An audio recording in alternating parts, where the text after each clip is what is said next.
Thanks again for joining. We're going to have a good webinar today. My name is Diego May. I'm the Chief Revenue Officer at InOrbit, and I will be your host today. Welcome all to this webinar, where the plan is to showcase InOrbit and its new features around robots. As you know well, at InOrbit, we work hard to make it easy and intuitive for anyone to get insights from their robots, drive the right actions, intervene when needed, and ensure that our customers have the right data and tools to optimize their robots. A couple of quick announcements. First one on questions. Please share your questions via chat. We'll collect them to get to answers in the Q&A section or to follow up later on via email. Second, on our next webinar, it will be around robots and logistics, and it is scheduled for Wednesday, June 23rd at the same time. We'll follow up later on all the details for that. Now, it's time to get started. Let me pass it on to Florian Pestoni, InOrbit's co-founder and CEO. Florian? Yeah, thank you so much, Diego. It's really a pleasure to be sharing with you a bit of what we've been up to at InOrbit. So InOrbit is a SaaS platform for robot operations, or robots for short. And our mission is really to maximize the potential of every robot. We work with robot developers and end users to augment their existing solutions in 4 key areas. So I know it's a webinar, so if you only remember one part of the webinar, remember the 4 O's. The first one is observability, which is offering real-time data analytics about the health of the fleet. Then we have optimization, which enables continuous improvement for the robot itself, as well as the environment in which it is deployed. And this is where maximizing ROI comes in. Then orchestration ensures that multiple robots, possibly from different vendors, can work together in harmony. And operations supports the teams that are responsible for maintaining the robots' SLAs. So I know that was a bit abstract. I'll make this much more concrete in a minute. So if you're an engineer, you may be wondering, but how does it work? So here's a simplified diagram showing the various components. The InOrbit agent runs on any robot and handles data collection, analysis, and secure connection without the need for a VPN. The InOrbit cloud platform aggregates data across robots or sites, making it instantly available via APIs. And then InOrbit control allows you to build real-time dashboards to meet the needs of the individual users. Now, I think that life's too short to sit through another boring product demo, so let's try to make this more interesting. What you're about to see is based on real-world customers, but the names have been changed to protect the innocent. So meet the team at Hooli Robotics. I really hope there are some fans of the Silicon Valley show in the audience who will get this. So Hooli is a robotics as a service company offering material handling robots to third-party logistics companies and retailers like Brickmart. So let's start with the techie bits. Come out of this.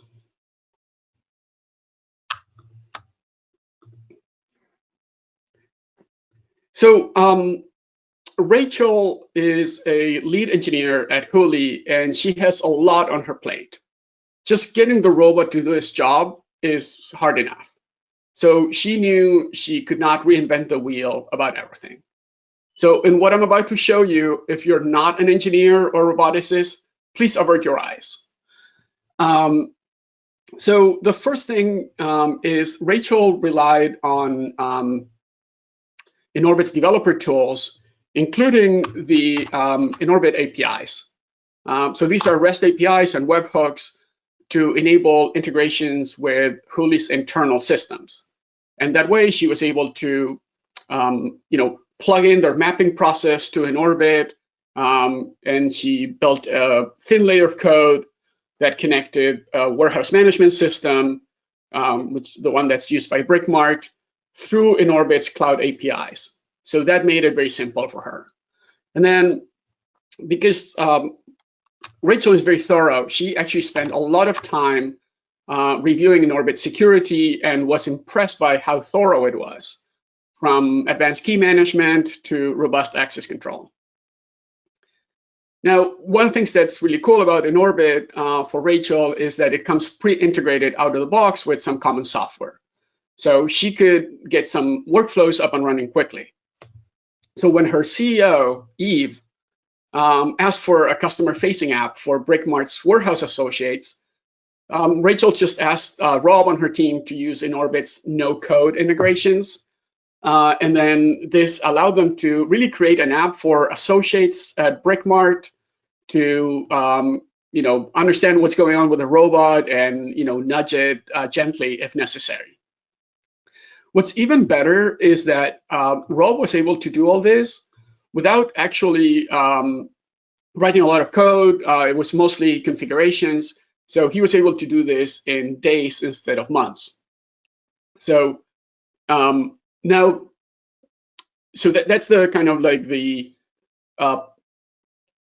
background, the story behind how this integrated with Huli.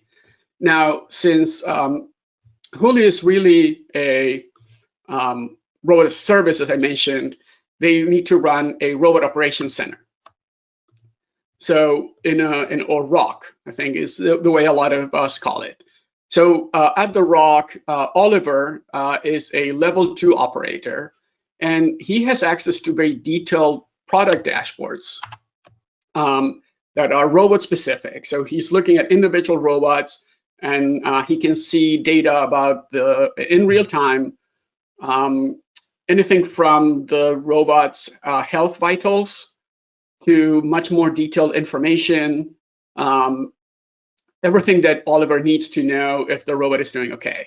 You can even see the robot on a map. And sometimes it's necessary to get situational awareness. And that's a kind of a fancy word.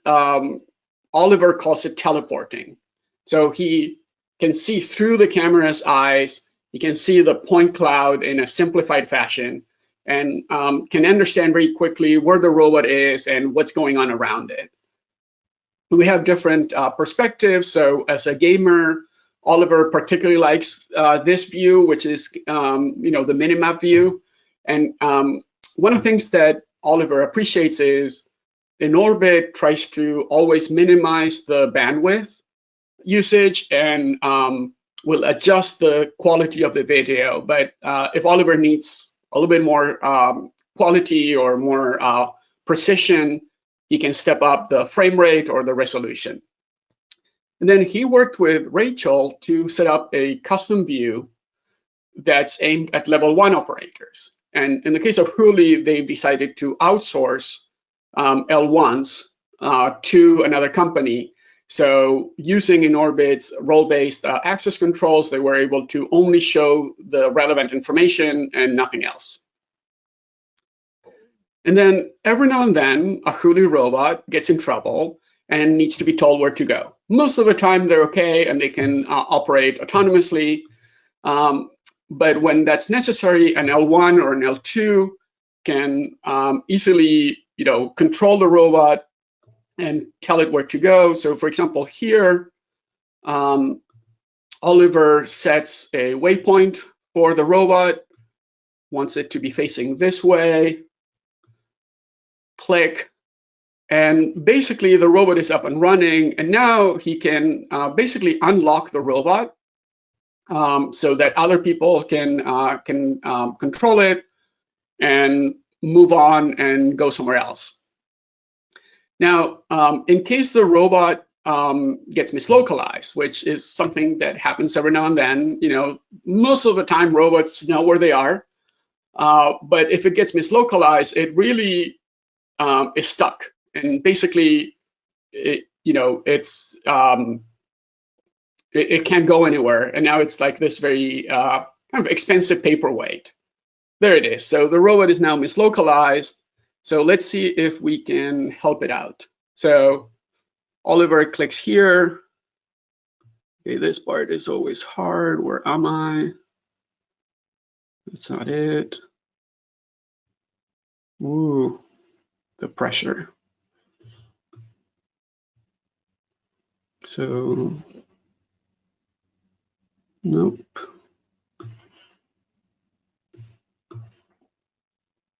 All right, I'm obviously not an operator. Anyway, so I think with this, if I could find it, I would do it better. Oliver would be able to do it. Yeah, thank you for telling me that I'm mislocalized and adding to the pressure of trying to fix this. There, got it, yay. Okay, so check mark, and I'm done. So in the meantime, let's go look at what Ophelia is doing. So Ophelia, as I mentioned at the beginning, is the director of operations at Huli. So her team is essentially responsible for maintaining the robot's service level agreements. So what she needs is flexibility across the whole fleet of robots. And InOrbit gives her a way to essentially get a real-time view across hundreds or even thousands of robots of the health of the fleet, highlighting the robots that require attention. Now, Ophelia isn't a roboticist, but she brings a very strong operations background. And one of the things she's been training her team on is to think of the robots as cattle, not as pets. And that's how you get to scale. So let me get rid of this. Oops, there. So the robots are really organized in different ways. So for example, she can see all the robots that have the same software version, or even things that are changing dynamically, like how many are charging versus on mission versus doing something else. And so what's interesting is the robots that need immediate attention are always highlighted. So I can get rid of all the OK robots and only focus on the ones that have an issue. And then the other thing that Ophelia spends a lot of time looking at are incidents. So an incident could be something minor, or it could be something more serious. And here she can get an instant view across the fleet, or for an individual robot, like I'm looking at right now, all the incidents over time. And then when an incident does occur, she's able to respond. And one of the things that she's measured on one of her KPIs is to reduce the mean time to resolution. So with InOrbit, she was able to bring it down to less than 3 minutes on average. And this in turn allows her to increase the number of robots per operator, because an operator can move on to the next incident as needed. So when an incident occurs, I can be notified of it, but her team actually works on, uses Slack to get notified. And there conveniently an alert pops up on my Slack telling me that this robot is low on battery. Now, Slack isn't like a full-on incident management system, so there's other integrations with Opsgenie, for example, for escalation. But in this case, it's as simple as pressing a button right here. Remember, I'm Oliver. And basically, that's going to send the robot back to its recharge base. So there we see it happily going back to its dock to recharge. Now, not every action is as simple as that. So for example, one of the things that the team can do is set up dynamic exclusion zones, which can help with orchestration when you don't want traffic jams of robots. All right, so besides resolving problems when they occur, you really want to have fewer problems. So that's one of the priorities at Huli, is to drive optimization and continuous improvement through InOrbit. So for example, let me go back to looking at incidents here, and we'll pick, see, maybe this one. So when I look at an incident, I can see some, relevant data about how long it was open for. In this case, it looks like it was 20 minutes. But this isn't enough information. So if Rachel or Ophelia want to learn more about it, they can open a time capsule. So this time capsule is now showing the time immediately before and immediately after this incident, as well as other incidents that may have occurred, actions taken by operators over time. So I can move through, through time essentially, and see what was going on with the robot and different data sources.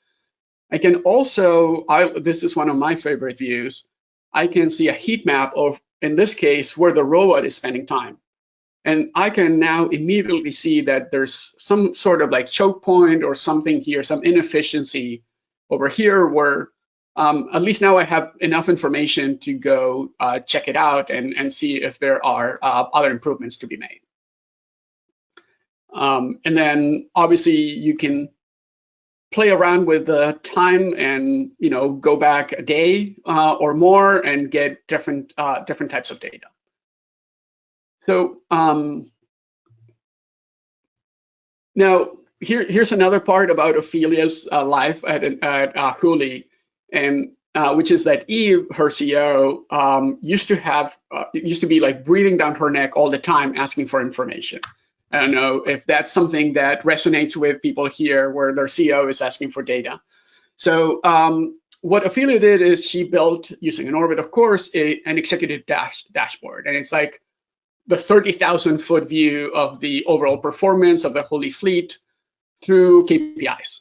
So now Eve can spend time here, can see data, can even proactively follow what's going on with the fleet. And if, for example, she gets a call, let's say from Cecil, Breakmart's CEO, she can filter to only see the robots. Maybe she wants to go look at a VIP site where you really want to make sure that no issues occur.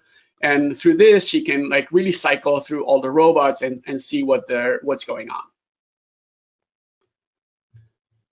Whew, okay, so we just went through a really fast kind of whirlwind tour of how Huli is using InOrbit. There's still obviously a ton we didn't cover, but to recap, let me just remind you of the 4 O's: observability, optimization, orchestration, and operation. So we'll have a chance for questions in a bit, but let me just get back to Diego. Thanks, Florian, for sharing. You will now find a short poll as we get to the Q&A. I'll give you 10 seconds to be able to finish up this poll. 4 questions around observability, optimization, orchestration, and operation.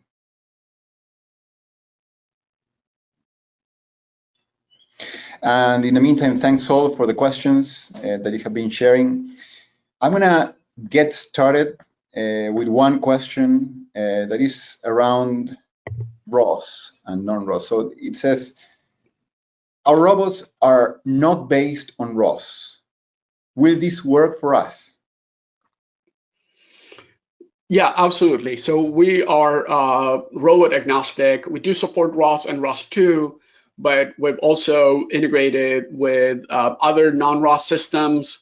We have APIs and different mechanisms. Some are super simple, like key value pair, but we can also integrate with the navigation stack, with cameras, and I think it's interesting, in particular, if you think about, for example, the class of robots, the autonomous mobile robots, they're all different, but they also share a lot of characteristics. Some may have 8 cameras, others have 2, some may have 2 lidars, but at the end of the day, there's a lot of similarity. and we're able to very quickly integrate with really any kind of robot. Good question. Neat. Let me go to another question we have here. It says, at my company, we build support tools that work pretty well, but I'm concerned whether we can effectively scale all of them. Do I have to completely replace my existing support infrastructure to take advantage of your platform? Awesome question as well. So short answer is no, absolutely not. We assume that people will build their own systems. You're the expert at, I don't know what industry you're in, but whatever application you have, you're going to be the expert. You know your robots best. What we try to do as a platform is we try to augment what you have internally and take care of some of the maybe more repetitive tasks. We also, as I think I mentioned, we have APIs that you can use to integrate with your internal system, your processes, and we really take away a lot of the mechanical aspects of maintaining your fleet. And then once you have all this data on the platform, then you can start doing these more advanced use cases like what I was showing with Time Capsule.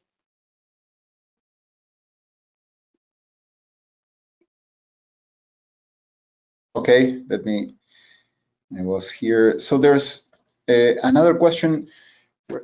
We're a systems integrator. Can InOrbit help with WMS, WS integrations? Yeah, so I think like I mentioned just now, we're not a particular expert in your area. You're going to know supply chain, or we have customers in agriculture and construction and other areas. So rather than trying to be an expert in all of that, we give you the tools to really dramatically lower the effort and the cost to build an integration. So if you have a customer as an SI, if you have a customer that has a particular WMS, and it'd be maybe Manhattan or whatever they may have, maybe it's a custom one, you can build that integration. You can integrate with their WMS, and then you talk to InOrbit through these like cloud APIs. And then that way, for example, you can dispatch a robot to the right location. You can get information about where all the robots in the fleet are, what their health is, but you don't really need to become an expert in the robot either. And it can even support multiple robots, possibly from different vendors, possibly doing completely different tasks. So you may have a tug moving pallets and a floor scrubber, and they're from completely different vendors. And through InOrbit, you can make sure that they're not stepping on each other's toes. Well, they don't have toes, but you get the idea. And look, I'm going to go for a last question, which I think is kind of in the similar line, but not exactly. So it's, what if I already have a user interface? Can I incorporate the InOrbit screen into my UI? Absolutely. So, as a platform, we have many different ways to integrate. You can talk low-level APIs. Some of these components or graphical widgets that you saw can be directly integrated into an app. If you saw when I was showing the Brickmarked app, so that was embedding components from InOrbit into essentially your own custom app, and it could have your branding or your customer's branding, whatever is right for your use case.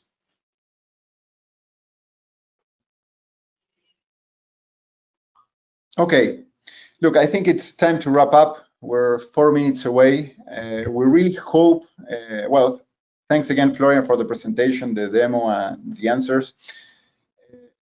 We really hope you enjoyed the webinar. If you have any other question around InOrbit RobOps tools, Time Capsule, or any other, please connect with us.